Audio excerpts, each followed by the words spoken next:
하나님의 은혜와 평강이 말씀을 듣는 우리 가운데 함께 하시기를 빕니다.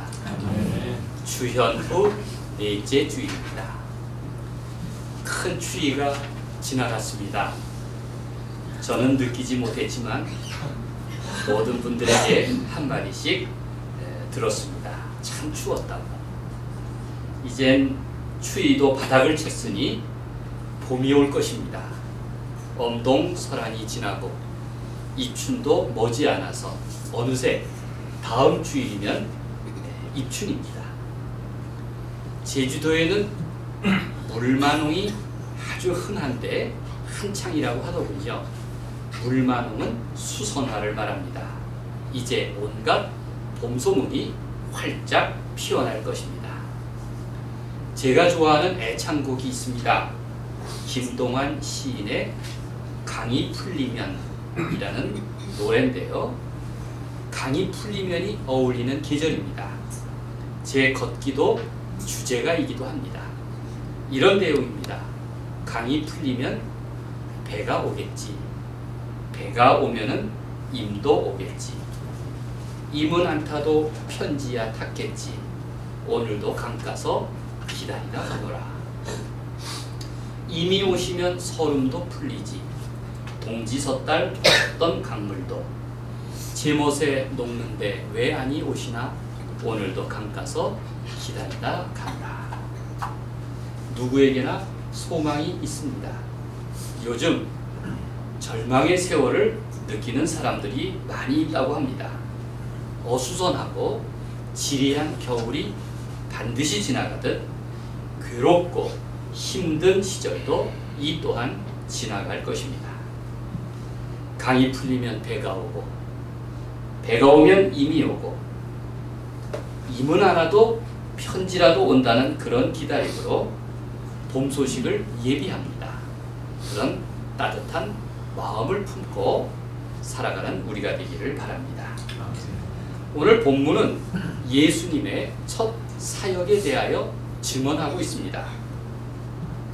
하나님 나라를 선포하기 시작한 예수님은 갈릴리 해변에서 제자들을 찾으셨습니다. 이제 예수님의 소문이 나기 시작했습니다. 그 소문의 출발지는 갈릴리였습니다. 그 중에서도 가장 많이 활동하신 해변 동네 가버나움은 예수 소문의 진앙지가 되었습니다. 사실 이곳은 정치적으로나 종교적으로 소외된 곳이었습니다. 별로 희망을 말할 것이 못 됩니다. 일찍이 선지자 이사야는 갈릴리 사람을 가리켜서 흑암에 앉은 백성이라고 불렀습니다. 유대인 랍비인 벤 자카이는 갈릴리 사람을 가리켜서 험담을 율법을 증오하는 무리라고 했습니다. 오죽하면 율법학자들은 예수님을 따르는 사람들을 향해 율법을 알지 못하는 사람들이라고 비난했습니다. 그럼에도 예수님은 바로 그 땅에서 제자들을 부르셨습니다. 갈릴리 땅에서 예수의 소문이 났다는 것은 대단한 의미가 있습니다. 마가복음은 이 변방으로부터, 그 변두리로부터 예수님의 소문이, 그 복음이 퍼져나갔다, 그렇게 증거하고 있습니다. 소문이 시작된 곳은 진앙지는 바로 가버나움의 한 회당이었습니다. 예수님께서 가버나움에서 효과를 본 것이 아마 다른 제자들에게도 영향을 미쳤을 것입니다. 초대교회 당시 복음 전도자들은 예수님을 본따서 어느 지역을 가든 먼저 회당을 찾아갔습니다. 그리고 그곳을 거점으로 삼았습니다. 바울이 전도 여행을 다니면서 외국에서도 유대인 회당을 찾아간 것은 그곳에 가서 복음을 전하려고 예수님을 따라서 한 일입니다. 이렇듯 안식일에 예수님은 회당에 들어가셨습니다. 유대인 성인 남자라면 누구든 말씀을 낭독할 수 있었습니다. 예수님도 자연스럽게 회당에서 말씀을 전할 기회를 얻으셨습니다. 그런데 그 장면을 한번 상상해 보십시오. 청중들의 기대와 달리 놀랍게도 나사렛 예수님의 선포에는 하나님의 능력이 있었다고 마가복음은 기록하고 있습니다. 사람들의 반응에 나타나 있습니다. 말씀을 들은 사람들은 한마디로 놀라워했습니다. 먼저 나사렛 목수 출신인 예수가 어떻게 그런 지혜를 가졌을까? 사람들은 의문을 품었습니다. 당시 전문가인 바리새인과 서기관들은 그들은 대놓고 맡아서 설교를 했을 것입니다. 그러나 그들의 설교는 사람들의 고단한 삶과는 무관했습니다. 현실과 다르게 그런 주제로 시간을 낭비했고 중언부언 했던 얘기 반복했고 또 고루하고 형식적이었습니다. 무엇보다 바리새인과 율법학자들의 말씀에는 사랑이 없었습니다. 사랑이 결핍되었습니다. 한마디로 진정성이 부족했다는 얘기겠죠. 그런데 예수님의 말씀에는 권위가 있었습니다. 떠돌이 설교자에 불과한데 예수님에게서 사람들은 그 진정성을 느꼈습니다. 권위를 보았던 것입니다. 예수님의 말씀 안에 담겨있는 하나님의 능력은 한마디로 지극한 사랑이었을 것입니다. 그래서 22절에서 이렇게 말합니다. 뭇사람이 그의 교훈에 놀라니. 함께 읽겠습니다. 시작. 뭇사람이 그의 교훈에 놀라니 이는 그가 가르치는 것이 권위 있는 자 같고 서기관들과 같이 아니함일러라. 사람들이 놀라서 야, 서기관과 같지 않고 참으로 권위가 있다 이렇게 말했습니다. 참 전문가인 서기관 듣기 딱한 소리죠. 권위 있는 새 교훈을 말씀하시는 예수님에 대한 소문이 온 갈릴리 사방에 두루 퍼졌다. 소문이 퍼져나가기 시작했다. 이렇게 말씀하고 있습니다. 그날 회당에 놀라운 일이 일어났습니다. 가버나움 회당에서 예수님이 말씀을 전하는 중이었습니다. 마침 그 회당에 귀신 들린 사람이 있었는데 예수님을 보고 반응을 합니다. 소리를 질러댔습니다. 더러운 귀신에 들린 사람은 누구일까요? 그는 악령의 포로가 된 사람으로 본래 인간이 지닌 선한 의지와 도덕성이 완전히 상실된 사람입니다. 그래서 귀신 들린 사람은 짐승처럼 그렇게 처신합니다. 악령에 사로잡힌 그는 놀랍게도 남들과 달리 예수님을 알아봤습니다. 아마 영적인 차원의 문제이기 때문일 것입니다. 더러운 귀신 들린 사람은 예수님을 잔뜩 경계하면서 당신이 우리와 무슨 상관이 있느냐? 나는 당신이 누군지 정체를 알고 있으니 비켜라! 이렇게 소리를 질러댄 것입니다. 더러운 귀신은 예수님을 조롱했습니다. 우리 서로 영적으로 알만한 사이니 적당히 하고 넘어가자. 이렇게 타협하려고 들었습니다. 그러나 예수님은 달랐습니다. 성경에 따르면 예수님이 귀신을 대하는 유일한 방법은 그를 꾸짖는 일이었습니다. 귀신 들린 자를 야단을 쳤습니다. 귀신은 하나님의 거룩한 사역에 끼어들 여지가 없습니다. 25절 말씀을 보십시오.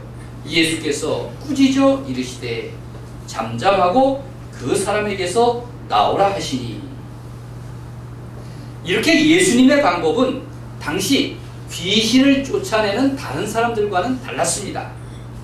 사람들은 주문을 외거나 무슨 요술이나 마술적 의식을 사용한 반면에 예수님은 아주 단호하게 간단히 말씀으로 명령하셨습니다. 너는 입을 다물라. 그 사람에게서 나오라. 그 결과가 어땠습니까? 26절 말씀을 함께 읽겠습니다. 더러운 귀신이 시작. 더러운 귀신이 그 사람에게 경련을 일으키고 큰 소리를 지르며 나오는지라. 사람들은 놀라서 탄성을 질렀습니다. 회당에 다니는 사람들은 평생 이런 장면을 목격한 일이 없었을 것입니다. 그런데 예수님에게는 더러운 악령을 향해서도 무섭게 꾸짖고 또 단호하게 명령하는 힘이 있었습니다. 사람들이 놀란 것은 악한 귀신조차 순종케 하시는 예수님의 권위 있는 모습이었습니다. 예수님의 귀신 축출은 복음서에 여러 장면이 나옵니다. 그만큼 복음이 전달된 현실은 악한 세력과 영적인 싸움이 있는 공간이었고 악의 지배에 대한 의의 전쟁과 다름없었습니다. 공포에 쌓인 당시 세상을 향해 평안을 전하는 일이었고 더러운 영의 지배를 받고 살아가는 고달픈 인생에 대한 자유함의 선언이었습니다. 그래서 독일의 수도자 안셀름 그리는 이런 말을 했습니다. 예수님의 귀신 축출을 가리켜서 무의식의 은신처에 숨어있는 더러운 영을 밖으로 끌어낸 일이다, 이렇게 보았습니다. 사실 귀신을 쫓아내는 일보다 더 무서운 일이 있습니다. 바로 귀신의 존재, 그 귀신이 회당에 있었다는 점입니다. 세상에 하나님의 말씀을 가르치는 거룩한 회당에 더러운 귀신이 활개를 치고 있다는 것은 정말 충격적인 일이었습니다. 더러운 귀신이 그 지역사회의 영적 중심이며 기도와 가르침의 장소인 회당 안에 머물러 있었다는 것은 놀라운 일이 아닙니까? 사람들은 그것조차 눈치채지 못했고 그래서 회당에서 쫓아내지 않았던 것입니다. 만일 예수님이 아니었다면 사람들은 하나님의 말씀이 아닌 귀신을 통해서 더러움을 배웠을 것입니다. 이제 예수님이 회당에 오심으로 회당은 더욱 회당다워졌습니다. 사람들이 서로 물었습니다. 27절 말씀을 함께 읽겠습니다. 다 놀라, 시작. 다 놀라 서로 물어 이르되 이는 어찌미냐 권위 있는 새 교훈이로다. 더러운 귀신들에게 명한즉 순종하는도다 하더라. 이는 어찌미냐 권위 있는 새 교훈이로다. 예수님의 권위 있는 새 교훈 때문에 회당은 회당다워지고 거룩함을 회복했습니다. 그 결과 예수님에 대한 소문이 갈릴리 온 사방으로 퍼져나갔습니다. 놀랍고 권위 있는 새 교훈은 바로 예수님 자신이었습니다. 이것이 진정한 하나님 나라 선포요 복음이었습니다. 마가복음을 기록한 마가는 가장 첫 번째 기적으로 예수님이 회당에서 귀신을 내쫓은 사건을 앞세우고 있습니다. 사실 예수님이 가르치신 거나 귀신을 쫓아내신 기적은 그건 둘이 아니라 분리될 수 있는 것이 아니라 하나였다고 그렇게 증언합니다. 마가복음은 예수님이야말로 하나님의 아들이고 온 인류의 구원자임을 밝히 드러내고 있습니다. 마가복음의 1장 1절 첫 구절을 보십시오. 마가복음이 전하려는 것은 바로 하나님의 아들 예수 그리스도였습니다.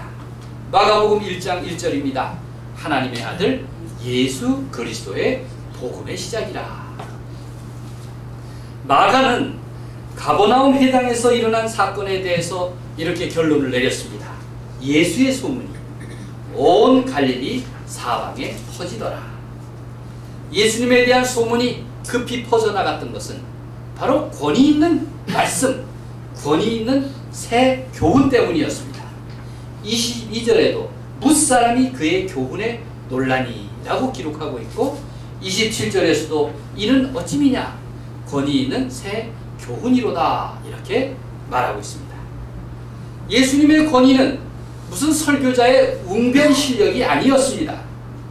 바로 세상이 흉내낼 수 없는 바리새인이나 서기관들이 엄두조차 낼 수 없는 바로 하나님의 능력이었습니다.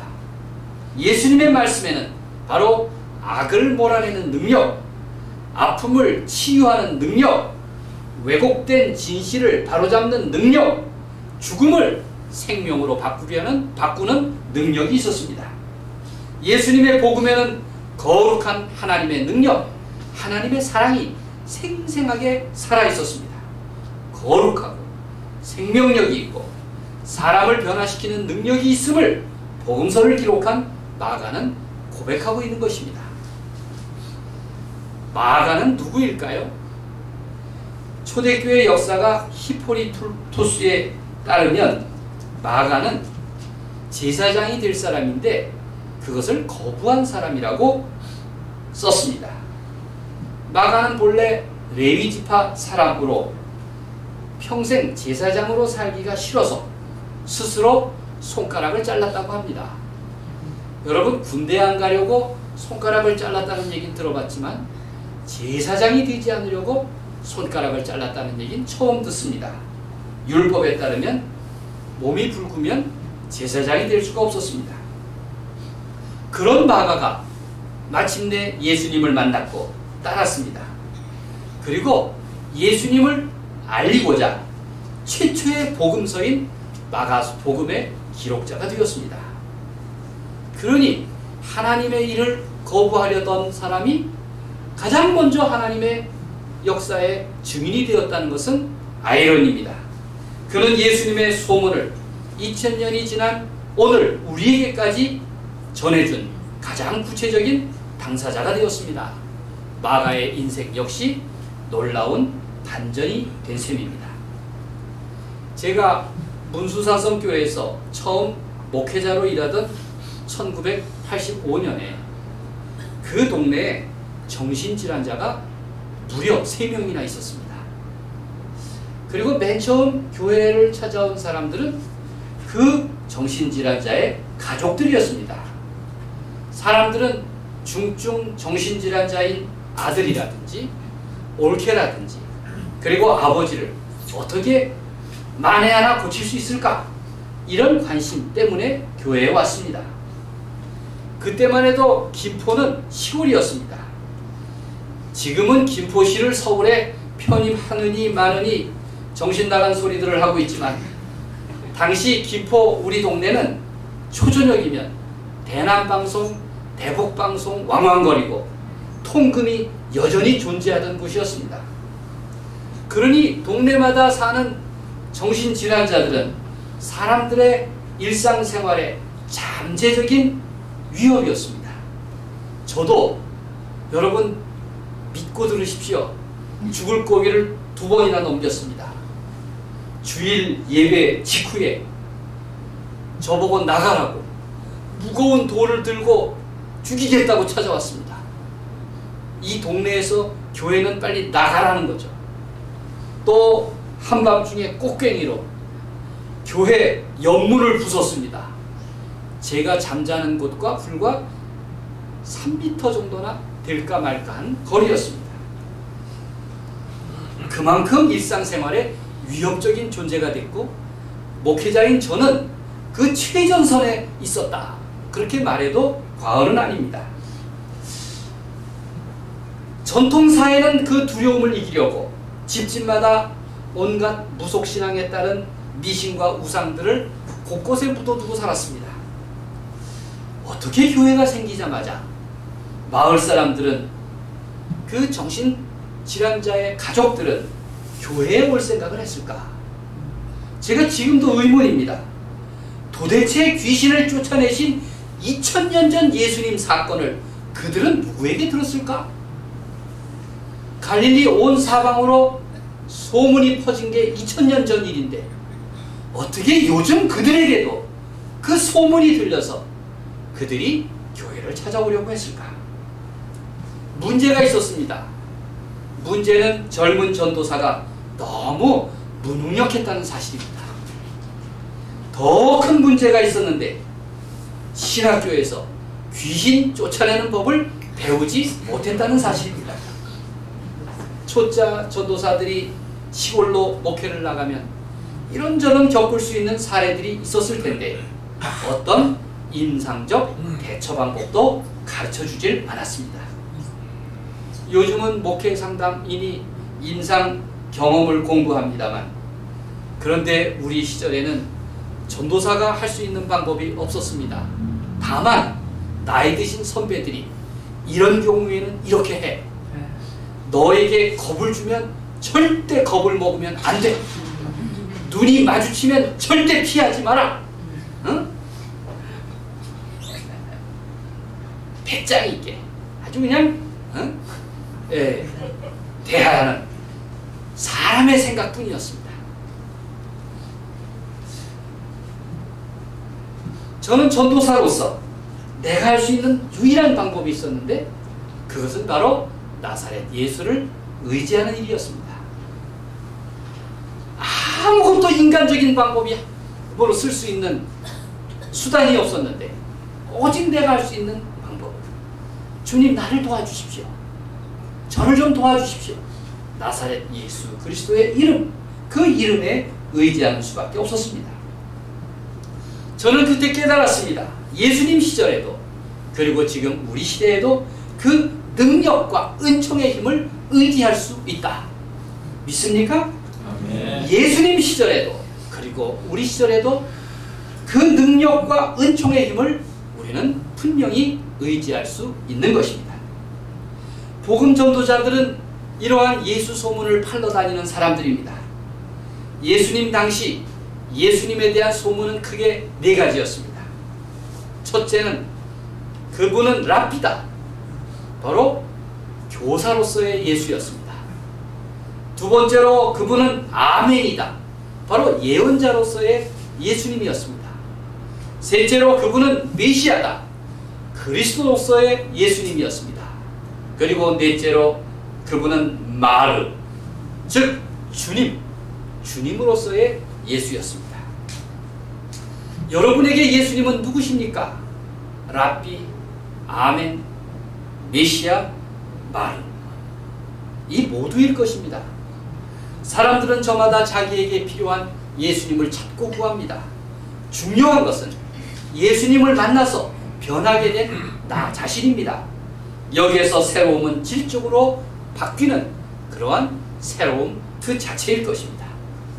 예수님에 대한 소문은 세상을 향했지만 그것은 곧 나를 향한 것입니다. 내가 듣고 공감하고 확신했다면 나는 당연히 그 소문의 통로가 될 수 있습니다. 권위 있는 새 교훈을 따르는 그런 삶을 살 수 있다는 것을 여러분 분명히 깨달으시기를 바랍니다. 하나님은 그 사랑의 소문으로 나를 인도하십니다. 권위 있는 새 계명으로 우리와 함께 하십니다. 예수님은 바로 나의 주님이 되셨습니다. 우리에게 권위 있는 새 교훈은 무엇일까요?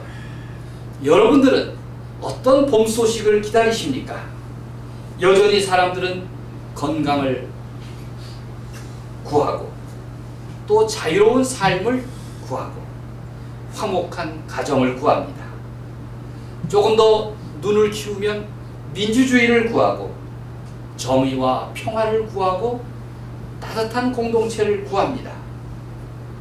또 더 멀리 넓게 보면 건강한 지구, 지속 가능한 세계, 그리고 하나님 나라를 찾고 구하고 두드릴 것입니다. 그것은 모든 사람에게 새파랗게 살아있는 봄 소식과 같고 우리가 기다리는 봄 소문이기도 합니다. 복음은 무엇입니까? 복음은 이 모든 것을 포괄하고도 남는 하나님의 구원입니다. 하나님의 구원 선물은 얼마나 신비하고 감동적입니까? 우리는 하루와 평생 그 복음에 의지하고 그 은총의 힘에 기대어 살아가는 것입니다. 사랑하는 여러분, 하나님의 말씀과 그 사랑이 나를 소문의 통로요 축복의 통로로 삼으시기를 우리 주님의 이름으로 간절히 축원드립니다. 아멘. 아멘.